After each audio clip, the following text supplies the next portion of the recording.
pinatawag ninyo ako dito.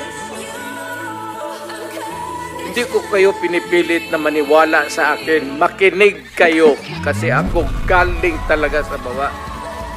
At itong lahat na ito dumaan sa akin. Koy, lahat yan.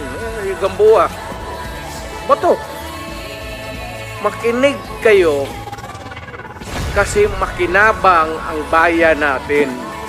Hindi ang yabang ko dito, ang bayan ang makinabang natin. Hindi ako nagyayabang. Galit talaga ako ng trupa. Kasi sinisira nila ang bayan ko. Ang mahirap dyan, ang mga anak.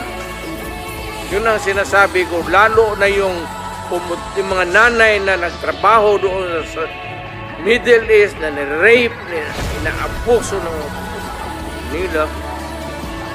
Tapos magpadala ng pera dito para sa pag-aral ng mga bata.